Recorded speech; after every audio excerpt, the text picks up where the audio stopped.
We are live. Good afternoon, ladies and gentlemen, or maybe it's still morning where you are.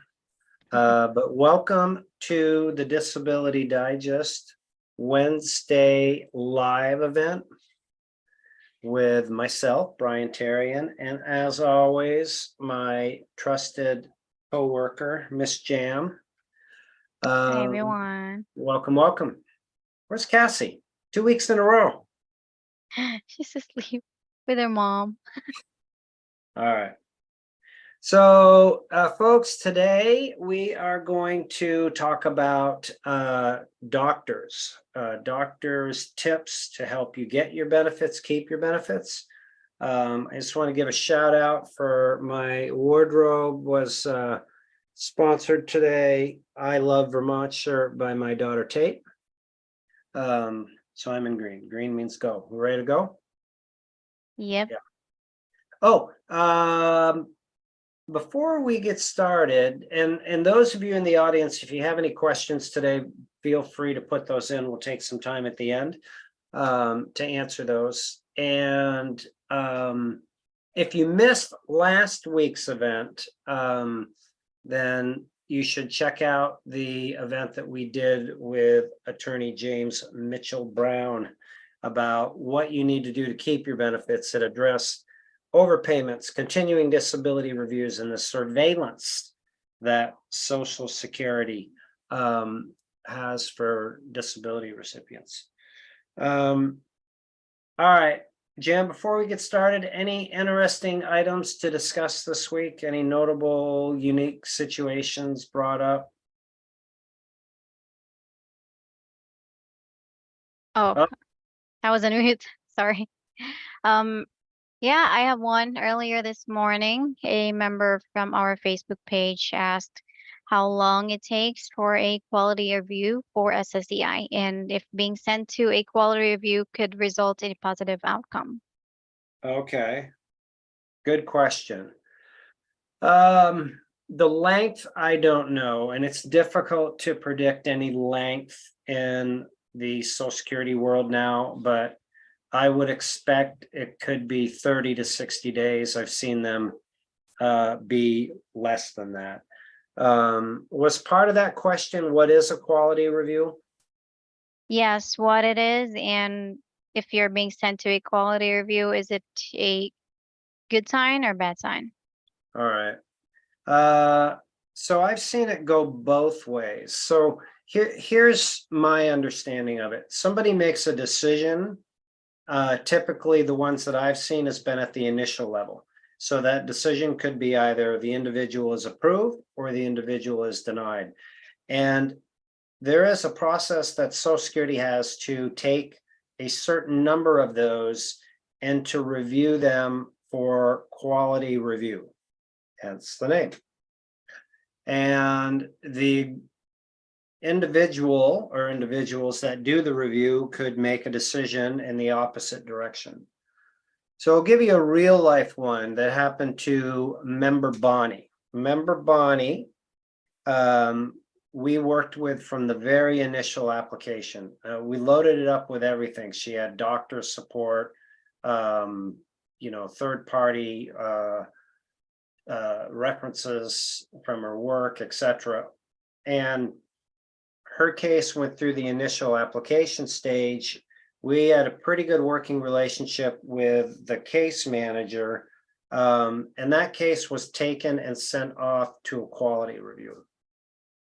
So the examiner that reviewed the case and worked on it actually approved Bonnie. And the decision was sent off. Now, when this happens, the potential recipient or the applicant is not aware of whether the case was approved or denied by the caseworker. But in this instance, again, was approved, went off, and they reviewed it, and it was denied. And so that's the decision at the initial level. You don't have the opportunity to appeal it. It's just your initial application decision, and Bonnie's case was denied. So her case goes to hearing next week. I don't expect any challenges in getting it approved, but it was unfortunate, and the conversation that I actually had directly with that caseworker at the time was like, this happens. Sometimes they see things differently. And I really felt that she had a case that was approved. So hopefully you'll find that helpful. Yeah. Anything more to add to that, Jim, for questions? Well, there's always the common question, do I qualify? And also, not many people know this, and you have mentioned this a lot in our YouTube live events and a bunch of videos. Um, that work credits expire from the day that you stop working, 5 years from the day that you stop working, and I think that's important to for everybody to know before even applying. Right. So two things to unpack here. I'll just kind of give my condensed version of the answer. Not that I want to ignore the topic, but we've done extensive work on this. For the qualification piece, what I commonly see, and even here, maybe we'll get some today, is I have, X, Y, and Z conditions. Do I qualify? Is that where you were going with this? Yeah. Yeah. And it's really difficult to determine if you qualify based on your conditions, because there's so many more important variables to it, like having the condition, having it diagnosed, having it treated. And despite the treatment, you have limitations that you have, and depending on your age, are those limitations severe enough so that if you're under 50, you can't do any job? Or if you're over 50, depending on your education and your work history, can your case be built around proving that you can't do your prior work? So there's just a lot to look at, and just evaluating whether somebody has this condition is not possible to give a fair assessment to it. Yeah. All right. I have known people that have gone through the disability process all the way through the initial application, and waited months only to find out that they didn't have enough work credits. And I don't know why or how this gets through Social Security. So if you're considering or in the process, and if you look, one way to look at it is, if you have worked 50% or more of the last 10 years, then the chances are you and paid your taxes, you would qualify for disability. But if you are anywhere in the I'm not quite sure zone, definitely find out if you qualify. You can do that easy within minutes, by going to myssa.gov if you haven't applied, and look in your account. Or if you've already applied, then you would need to contact Social Security. Right. So welcome everybody that's joining. We're going to take some time to answer your questions. I want to provide you with some tips that are applicable to anybody, whether you're trying to, even if you're working full-time, whether you're trying to get your disability benefits or approved, or you already have them approved. And it's some tips that will help you manage your working relationship with your doctors. Here's the challenge that a lot of people face. You go to the doctors and you have, it used to be 12 minutes. Now I understand that it's an 8-minute average visit. And you are attempting to get information or communicate to them enough information that will demonstrate that you are eligible to get or keep your benefits. So there's certain things that you need to do to maximize that, and that's what we're going to go through here today. If you just go in and out and let them run and manage the show, I mean, you're not going to get in your medical records what's going to be helpful for you. Does that make sense? I hope so. Yeah.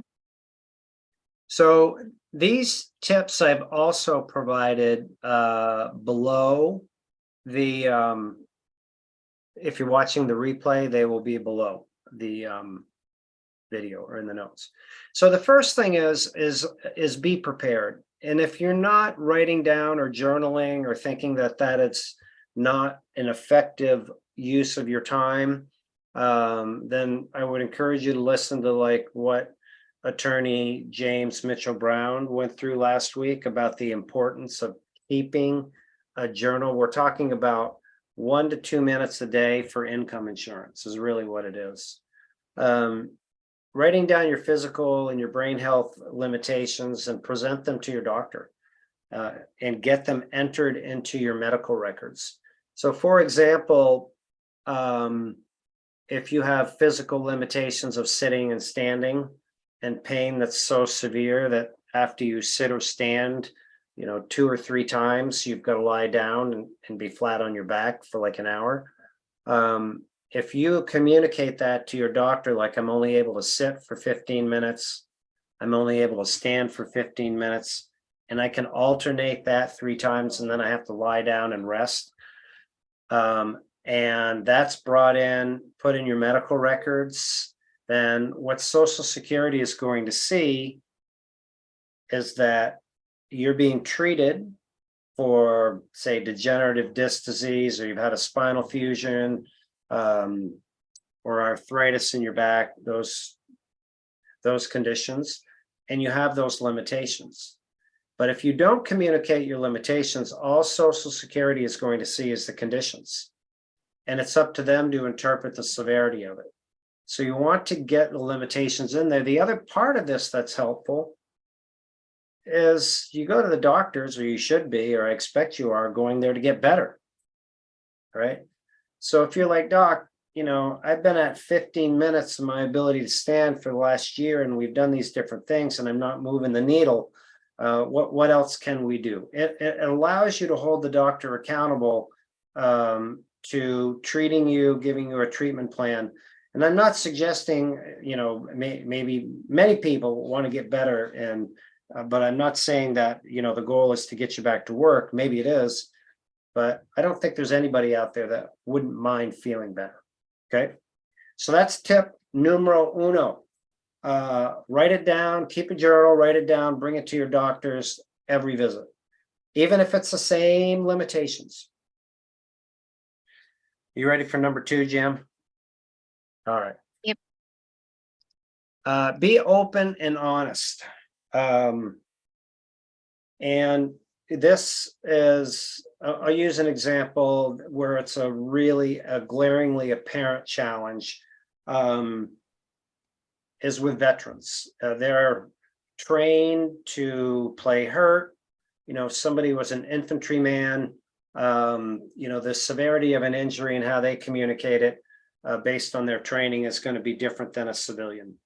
And when they come back into the treatment world, they're typically trained not to communicate, as they actually feel. So they're taught to play hurt. But it's important for your treatment and for your disability benefits that you're open and honest and understand how to communicate your pain level and what your limitations are. Because if you don't, then your treating source is not going to document it properly, and it's not going to give you the right treatment. So open and honest is number 2. Winding or kind of working our way into number 3 is bring somebody to your appointments. And there may be appointments that this isn't applicable to, but anything that is going to be a directive or setting a treatment standard, for sure. And like I recently went as a advocate to a doctor's appointment, and I recorded it. And after I recorded it, I took notes based on the recording, and when I listened back, as well as others that are in my family, there were miscommunications between what the doctor understood and what actually happened. So it's really important. And somebody that's going for treatment, they may miss it, they might interpret it a different way. It's just really good to have that. Plus, it puts the doctor under a little more pressure to perform, because they can't like skate around it. So that's it. Next one is asking questions. Suggest asking your questions and have your agenda outlined in advance with some flexibility to add in additional ones. If you're given something to do, like if you're given a treatment or a medication, here's what I feel is important. Ask if I'm going to take this new medication and it's going to have a negative impact on my liver, what are the possible upside benefits that I would get to offset that? I expect that many people, when they go to the doctors, they just have the white coat syndrome and whatever is said is done. But if you understand and many of you do, I'm sure, understand the doctors, and they just want to, in their 8 minutes, they want to get you in, get you out, likely are having you do meds or treatments that have a very low return on investment. So ask questions, find out what the deal is. Next one is take notes. I already touched on that with the one about my personal experience, but if you take notes and takeaways from your doctor's appointments, and maybe they won't allow you to record it, but you can actually take step-by-step notes, then that's good. If you don't understand something, unclear, language that's not something that you understand, like medical jargon, you got to ask questions. You really do. You don't have to, but I'm advocating that you do.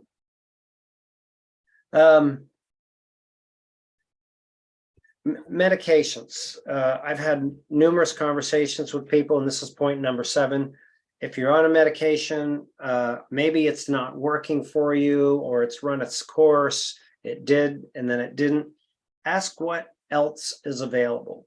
Now, here's a key point for disability applicants and recipients, is if you are prescribed a medication and you choose not to take it, and you don't communicate that with the doctor, and somehow that circles back through either the approval process or in a review, then you could be scrutinized and you could come under questioning for, okay, well, if you were taking this medication, you would be feeling better. And if you were feeling better, then you could work. You want to eliminate any of that. So how do you do it? You need So to. you could be subject to non-compliance. Exactly, Jan. Exactly. Right. So you want to make sure you're compliant, and there's ways that you can do that, which is just simply communicating to your doctor saying, listen, I don't want to take this medication. It's going to possibly give me a 2% increase, an improvement, and it's detrimental to my liver. Whatever the reasoning is, for many, it could be surgery. Maybe there's a surgery they propose on your back, but it's not proven what the possible upside is. But so make sure it's in your notes, in your treatment. Follow instructions that are given to you. If they give you advice and a protocol, make sure you follow it, give it a good fair shake, and then go back to the compliance piece if it doesn't work. That's one. And then don't rush. You don't want to rush through the doctor's appointment. You can ask them for extra time if they try to rush you out.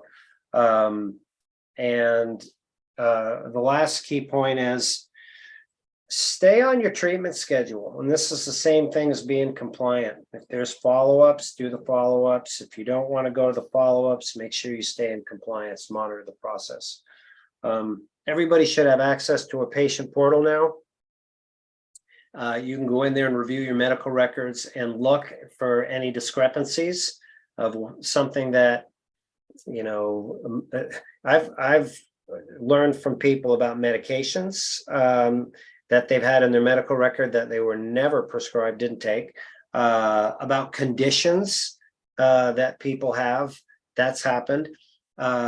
Most commonly is the severity. Like if you've got brain health, maybe your condition is severe. And maybe you've got severe depression, but it's only marked in your medical records as moderate. So get your health, managing your health and tracking the outcome of what is going on in your treatment is critical to your well-being, but as well your disability benefits. So I'm in hopes that these tips, which are included in the video replay, are of benefit to you. So what I'd like to do now, if you have anything to add to this list, as you know, from your doctoring experience, I'd love to hear that. Maybe it's a tip, or maybe it's a beware issue. And then we're going to wind into taking some questions now, Jam, that are relative to what I just brought up or others. I see there's a lot of them out there. Yeah. 1 second. How long should I expect to wait between the completed and submitted consultative exam and a decision? Consultative. Yeah, it's usually the last step in the process. And it depends on what state you're in. Like if you're in Florida or Texas or the states with a long wait, it's going to be different than Vermont or Ohio. So, but I would say 60 days is typical in a typical workflow, is what you can expect. Monitor your online account for percentage of completion. That'll give you a more accurate idea. Okay. SSI called me and said they reviewed. The review is going to be sent to, sorry. I hope you don't mind. I would like to skip this question. I don't understand. Sure. Okay. From Jiga, how do I bring up the conversation with my doctor to place my limitations in my file? Should I do it with each doctor? General practitioner, nephrologist, urologist, and neurologist?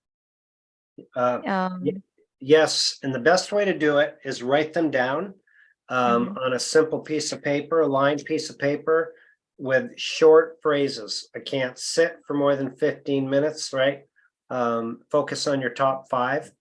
And then just hand them to them and say, I'd like to make sure that these get into my records, and then we'll check on these in each visit. It's the best way to do it. Follow up from Jiga. Is it unusual for a doctor to keep recommending physical therapy when it hasn't shown any improvement?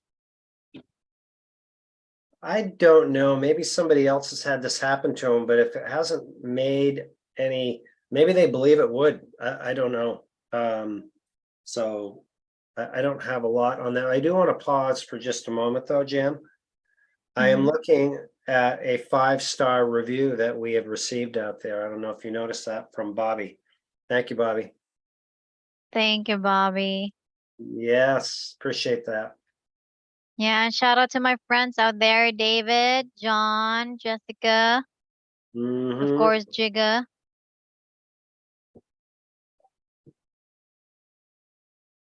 Let's see who else is in the house. Michael Page. All right. All right. Next question. Did I understand last week? If you are in your late 50s, you won't get a CDR. No, you'll get a CDR. I've known people into their 60s that get a CDR, especially if you're doing some type of work. Okay. Been waiting 14 months in Pennsylvania after a cerebral stroke that took the sight in my left eye and permanent balance issues. Been to SSDI doctors for a whole 6 minutes and he says I can work. Constant headaches, with coronary heart disease and 10 heart stents, and cannot focus longer than 10 minutes. pretty lengthy. Kept journals and given to doctors and as open and honest as visually and mentally possible. I guess that's a statement. Need advice? Okay, so you definitely want to counter that with evidence contrary to what the independent medical exam. When Social Security reviews evidence, they put different weight on different evidence. And that certainly is taken into consideration, but it's unfortunate that those things are usually quick, they're not thorough, and doesn't sound like that's a favorable assessment. So here's how we can help you here. At the Disability Digest, if you're not a member, you can join. There's no charge for your membership. As part of that, you would get access to our disability approval course. And in our disability approval course, it will help you understand based on where you're at in the process, but you're applied and waiting, it sounds like, what other evidence you can get in your case file between now and the time that your decision is made to strengthen your case. And that could be doctor support forms. There's specific doctor support forms that go to your treating physicians that they would fill out confirming that you're treated, what their opinion is on your limitations, and if you could work. You'll also learn in the course about other independent evidence that you can include and third-party evidence. So in the case of a stroke victim, I'm looking for my phone around here. Oh, here it is. You could simply take out your phone and take a video of your mobility limitations and add those into your case file. Super powerful. So those are a few things that you can do so that you can take care of that independent medical exam.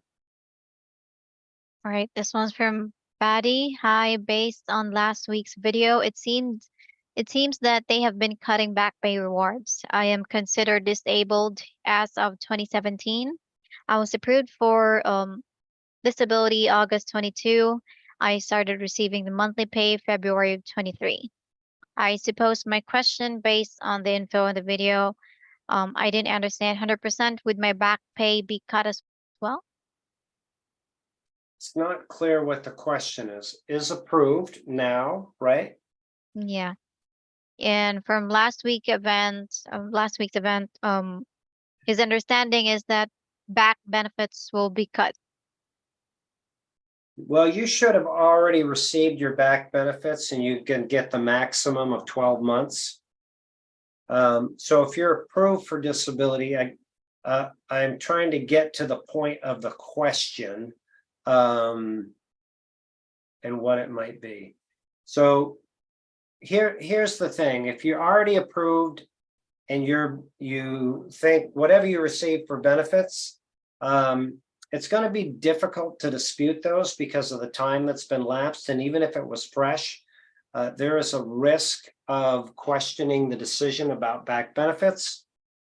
We've seen that people that have questioned it, Social Security has just totally stopped their case, their benefits, and then they've had to proceed and go on to court. So there's a lot going on there that could potentially be detrimental if you were to question it. I hope that's helpful. If I'm not clear, if you would, provide more information on your question, I'd be glad to have another shot at it. How is CDR done for disabled who are residing overseas? Well, they'll start with the same process. You'll receive a form to fill out. It will be sent to you by mail. And if you are not approved there and you are questioned, they could call you in to one of their doctors.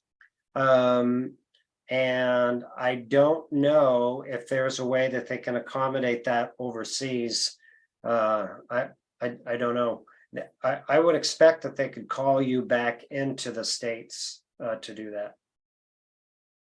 Okay, response from earlier's question. I have not received my back pay yet. Have not received it yet. How many years has it been? Um, sh- Member just started receiving benefits this year, February. Okay. All right, well, you have to find out why it's held up. Here's one thing that I see that's happening. Is if you use the disability representative, attorney or non-attorney, then if the paperwork or anything associated with the paperwork is not quite right, then they will withhold, for example, I've seen it happen, $12,700. They'll take out of your back benefits to cover what could potentially be a $6,000 fee if it's under the old fee agreement. But that sits there. So the judge will look at that and say, until we receive an explanation from the attorney, we're just holding this money. I have no idea why they do this. So if it's a situation like that, then you would need to get with your disability representative. They need to submit information to Social Security. They may need your assistance, and then it can get released. Another thing that can cause it to be held up is if you received Medicaid or welfare while you're going through the process, cash payments, then once your award is done, that's an offset. So they're gonna reduce what you've been paid against your back pay. And takes a longer time. It could take 10 to 12 months to get that sorted out. The same with workers' compensation.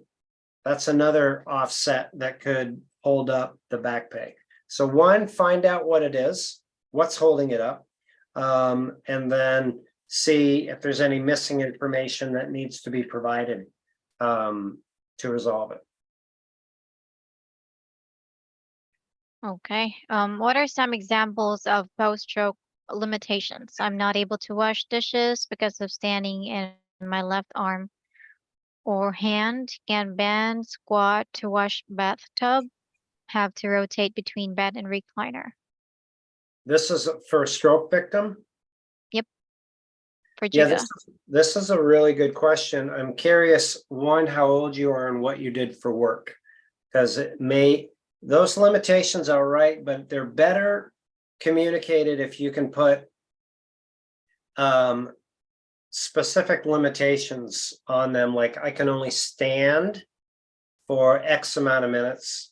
I only can walk this long, how many steps, and back to doing the dishes.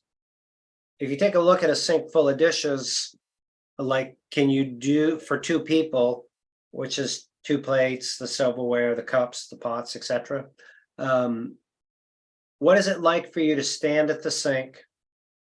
How many minutes can you stand there, and what can you get accomplished? Like, can you do the plates? And you've got to sit down, take a break, come back and do the cups Okay. and the silverware, that type of thing. So more specific on it. Yes, Jim.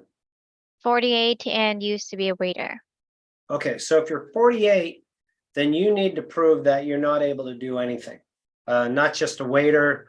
You have to prove that you cannot be a greeter at Walmart, ticket taker at a movie theater, any job, right? So that's more specific about the limitations, but your original communication was, in my opinion, better than most. So well done. Right. I'm with a federal doctor and they just throw pain medications that can make my organs worse. Yeah. Guess I'm just rebuilding my case. I have to refile after 2 denials. Yeah. Yep.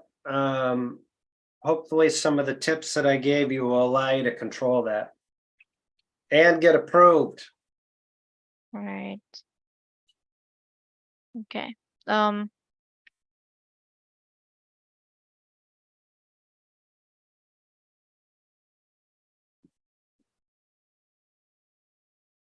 Okay, here's a statement. My lawyer told me to direct my doctor like a movie. Okay, that's interesting. Any more specifics on that? Like, do this, do that, go here, go there. I think that's the whole idea of directing. Yeah, yeah, I agree with that. Maybe like put this down on my records, something like that. Exactly, exactly. Okay. You have to do, yeah, no, that's good advice. Okay. All right. Here's from Bobby. If doctor don't want to write down your limitations, go get another doctor. Doctor's visits are costly, so advocate for your health conditions. Yeah, Very right. good, Bobby. Yep, thanks, Bobby. Yeah. What if doctor only requests to see me once a year? That doesn't seem often enough. Well, depends on the condition. Like last week, excuse me, Attorney Brown gave an example. Excuse me, folks, that one got me all choked up.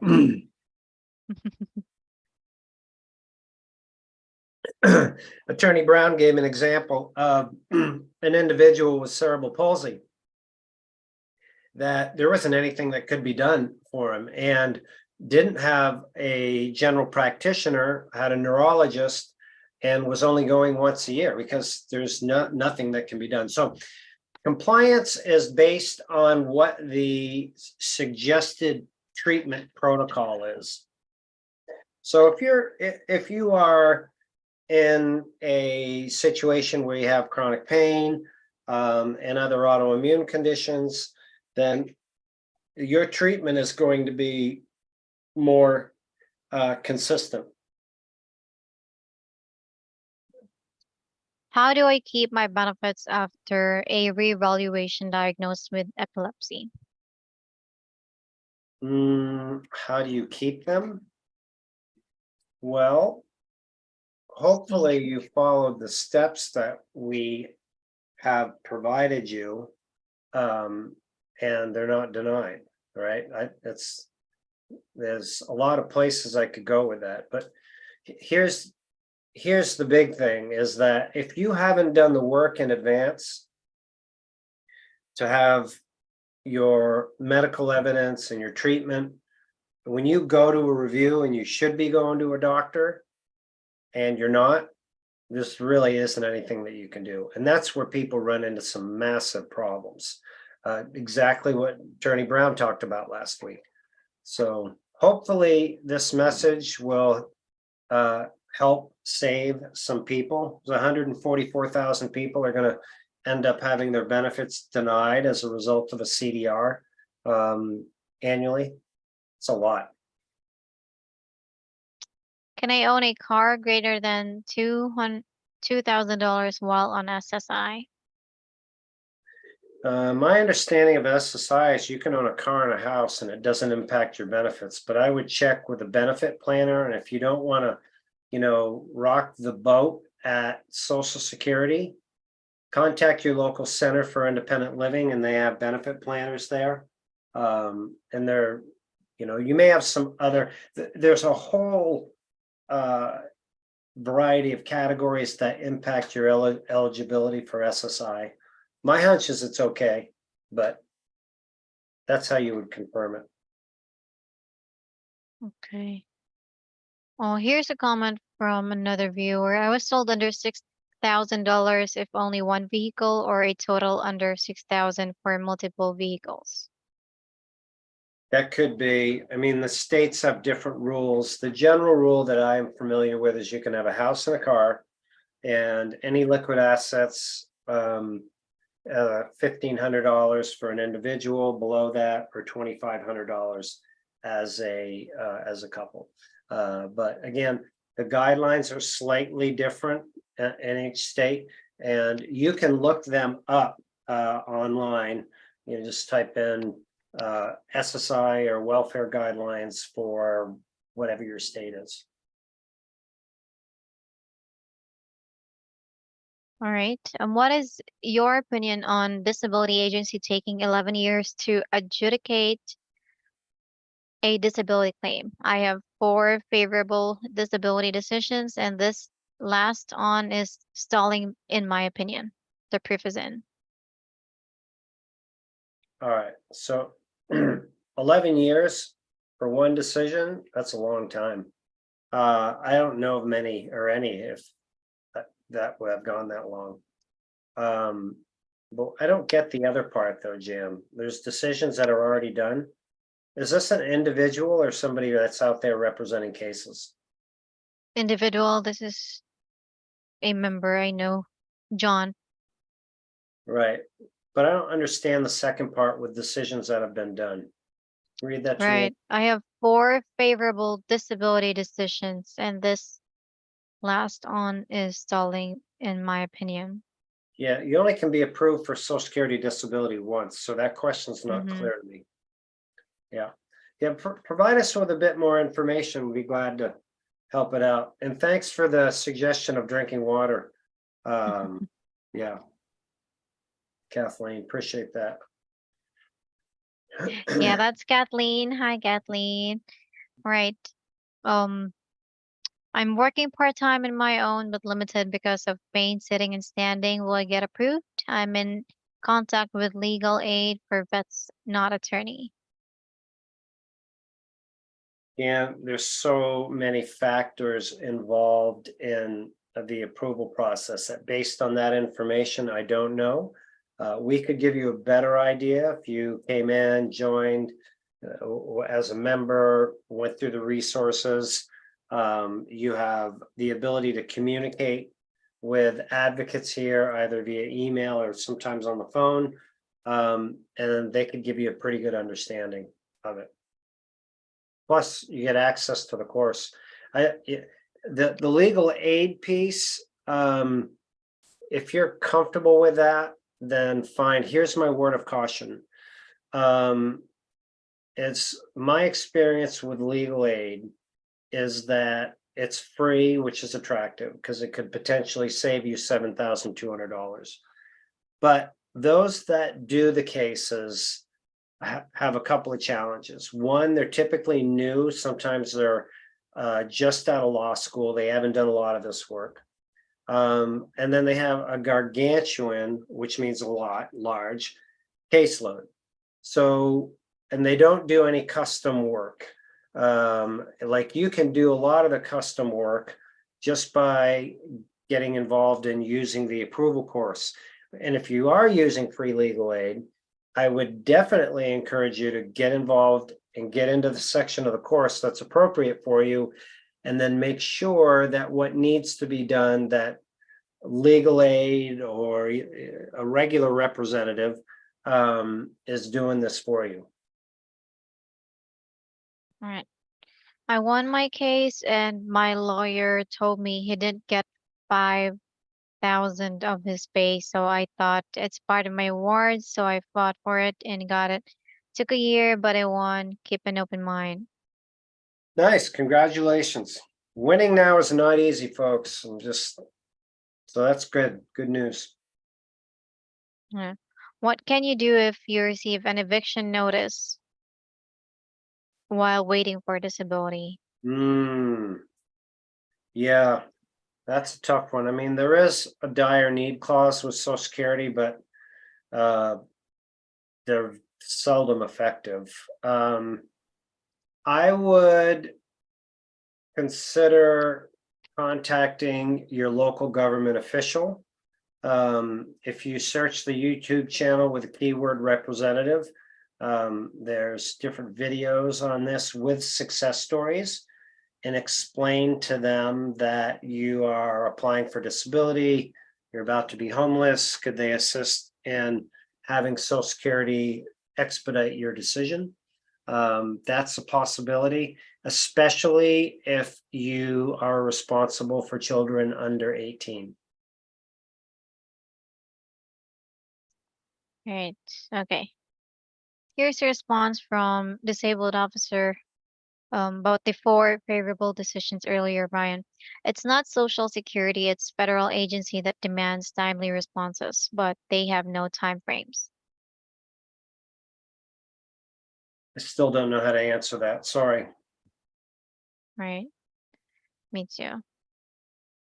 Well, that's it for today. Wonderful, perfect timing. So listen, thanks everybody for coming out today. If you're new here, welcome. We hope that you enjoyed the show. Jam is here every week. not every week, most weeks.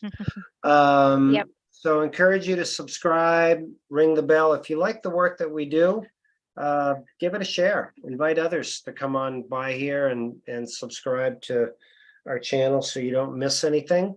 And if you want a customized approach, if you're new here, if we haven't heard from you in a while, go to the disabilitydigest.com. Jan will put a link in the chat, and either update us or complete your membership profile, and then we'll be able to get you the right information to get you on track. It costs the same as searching through all of our YouTube channel. Plus you get live support, you get support groups. Just helps you save time and maximize your chances. Appreciate all the shout outs, and again, the 5 stars and the thumbs up. It really makes us, I'm grateful for that. I expect Jan is as well. Of course, I appreciate it, you guys. Thank you so much for your support. Till next week, folks, be well. Thank you. Bye.